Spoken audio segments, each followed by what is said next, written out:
There's a pond about 40 minutes outside of Cambridge, England, where a wildlife researcher spent 3 consecutive nesting seasons doing something that most of his colleagues thought was a waste of time.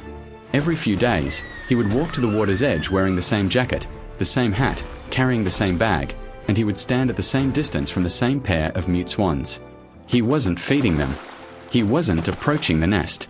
He was just there, being a neutral presence. And then, once the birds had fully habituated to him, he switched things up. A colleague, someone the swans had never seen, walked to the same spot. Same distance. Same posture. Same time of day. The swans erupted. Raised wings, extended necks, moved immediately toward the new person with full threat display. The researcher they knew. Barely a glance. The stranger. Treated like a predator at the nest's edge. 2 humans. Same location. Completely different responses. That experiment didn't make headlines. But what it confirmed is something that people who spend real time around swans have quietly known for years. These birds are watching us far more carefully than we are watching them. And the question of whether they actually remember individual human faces, not just general threat categories, not just human versus non-human, that question turns out to have a genuinely surprising answer. One that changes how you think about every single interaction you've ever had with a swan. So let's go deep on this today. Because this is one of those topics where the popular understanding is about 15 years behind the actual science, and the gap between what most people believe and what the research actually shows is wide enough to be genuinely fascinating. Let me ask you something first. When you see a swan react differently to different people, and if you've spent any real time near a swan population, you've almost certainly seen this. What explanation do you reach for? Most people's default is smell, or maybe sound, the pitch of someone's voice or their footstep weight. Almost nobody's first instinct is face recognition. Because face recognition feels like a human thing. A primate thing, at best. Birds, we assume, see the world as a blur of shapes and motion, categorizing by broad strokes rather than individual features. That assumption is so deeply embedded in how we think about animal cognition that even people who should know better carry it around unchallenged. And it is, to put it plainly, wrong. Here's what the visual system of a bird like a mute swan actually looks like. Their eyes are positioned on the sides of their head, giving them a visual field of roughly 360 degrees. They can see nearly everything around them without turning. More relevantly, the density of photoreceptors in the swan's retina, particularly in the area called the fovea centralis, is significantly higher than in humans. They're not seeing a blurry version of our world. In some respects, they're seeing a sharper one. And here's the part that most people find genuinely unsettling when they hear it for the first time. Birds, including waterfowl, can see into the ultraviolet spectrum. The face you present to a swan is not the face you see in the mirror. There are patterns in skin, in hair, in the subtle variations of human complexion, that are invisible to us but potentially visible to them. You are, from a swan's visual perspective, more uniquely identifiable than you realize. Now, visual acuity is one thing. Memory is another. Sharp vision doesn't automatically mean you're storing and retrieving specific faces across months or years. So what does the actual memory research say? The foundational work here comes from a broader field of avian cognition research that accelerated significantly in the early 2000s when scientists started seriously reconsidering the old assumption that bird brains were structurally too simple for complex memory tasks. That assumption was anchored partly in anatomy. Birds don't have a neocortex, the brain structure that handles higher-order cognition in mammals. What researchers eventually realized is that birds have a functionally analogous structure called the pallium, which handles similar tasks through different architecture. The brain, it turns out, can solve the same problems in multiple ways. And once researchers stopped looking for mammalian solutions in bird brains and started asking what the bird brain actually does, the results started getting interesting fast. The face recognition work specifically got serious traction from studies on corvids, crows, ravens, jackdaws, which showed not just individual recognition but long-term retention, threat memory transmission between individuals, and even what some researchers describe as grudge holding. A crow that was handled and banded by a researcher in a specific mask remembered that mask for years. It would scold the researcher, dive bomb them, and, critically, teach that threat response to other crows in the group who had never even encountered the masked person. That's not pattern recognition. That's social memory transmission. Swans are not corvids. Their cognitive profile is different, and we shouldn't assume that everything true of crows maps directly onto waterfowl. But here's the thing, They share enough of the underlying neural architecture that the question becomes empirically open rather than settled. And the field observations, which have been accumulating for decades, consistently point in one direction.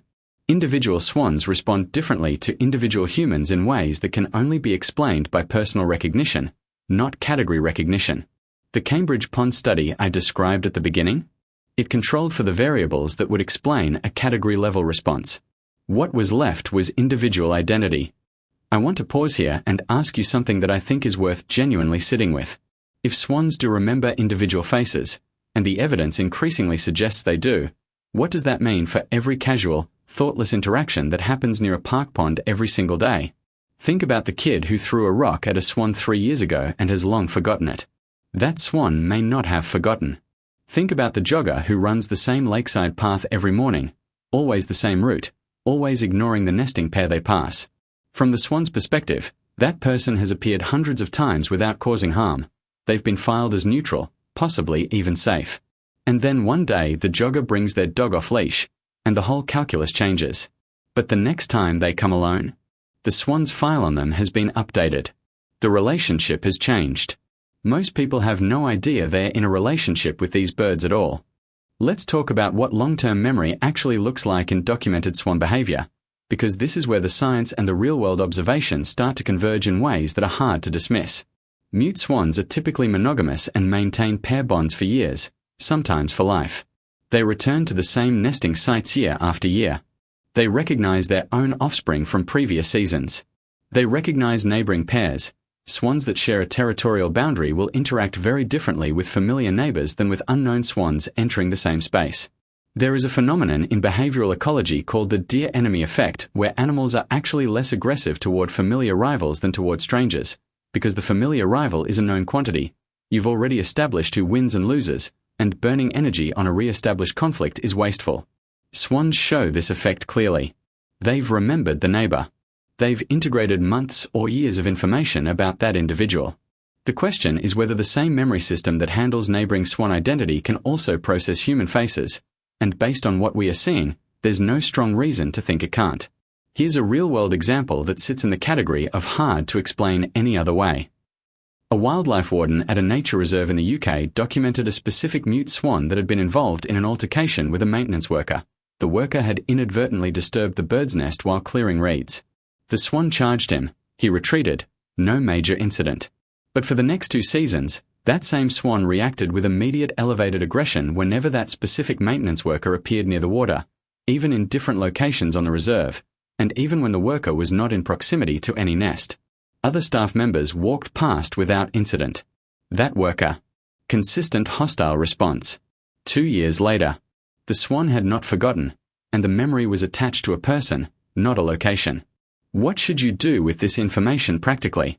And I mean practically, not theoretically, because this actually affects how you move through spaces where swans live. The most important implication is that first impressions matter in a way you've probably never applied to birds before. If your first interaction with a specific swan, or a specific breeding pair, involves any kind of stress or conflict, you are being filed. Your face, your silhouette, your movement pattern, your smell, possibly your UV signature, all of it is being associated with threat in a memory system that may hold that classification for years. Conversely, if you consistently present as a neutral, non-threatening presence, same calm movements, no sudden approaches, no interference with a nest zone, you are being filed as safe. And safe doesn't just mean they won't charge you. Safe potentially means they'll tolerate your presence closer than they'd tolerate a stranger's. Wildlife photographers who spend seasons with specific breeding pairs document this repeatedly. The birds know them. They extend a kind of tolerance that has to be earned, and once earned, it persists. Here's my question for you, and I want you to actually think about this rather than just read past it. Have you ever noticed a wild animal reacting to you in a way that seemed personal, like it recognized you specifically, not just humans in general? A bird, a duck, a deer, anything? Because I think more people have had these experiences than ever connect them to what the science is now describing. The pike of recognition is real. The animals in your local green space, in your neighborhood park, at the pond you visit every Sunday, they have files on the regulars. They know who comes, who stays, who causes trouble. You are being observed by animals you think you're simply watching. The asymmetry in that relationship has always been more balanced than we assumed. The reason this matters beyond the fascinating, and it is genuinely fascinating, is that we are in a moment where human-wildlife coexistence in urban and suburban environments is becoming a more urgent topic. Swan populations in city parks, urban lakes, riverside paths. These animals are navigating lives that intersect with tens of thousands of human encounters over the course of their decades-long lifespans. They are building social maps that include us. The question of how intelligent that process is, how detailed those maps are, how long the memory persists, that's not an idle academic question. It shapes how we design wildlife spaces, how we train park staff, how we think about the behavioral history of individual animals when conflicts occur. And here's the conclusion I keep coming back to, the one that I think is most worth carrying out of everything we've discussed today. We have been underestimating these animals at every level simultaneously. Their vision, their memory architecture, their social cognition, their capacity for individual recognition. Every time researchers have gone in to properly test a capability that was assumed to be absent, they found it. Not in every species, not always in the form expected, but there, unmistakably there. The swan at your local pond is not decorative. It is not a background element in someone else's nature documentary. It is a cognitively active animal with a personal history, a social network, and quite possibly a mental file with your face in it. Whether that file says safe or threat or neutral depends on every interaction that's happened, including ones you've already forgotten. Drop a comment below and tell me, have you ever had a moment where you felt absolutely certain that a specific bird or wild animal recognized you personally? Not just reacted to humans in general, but to you?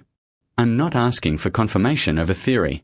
I'm genuinely curious what's out there in people's real experience with this, because the gap between what the science is now showing and what people have quietly observed for years is exactly the kind of gap that drives this channel.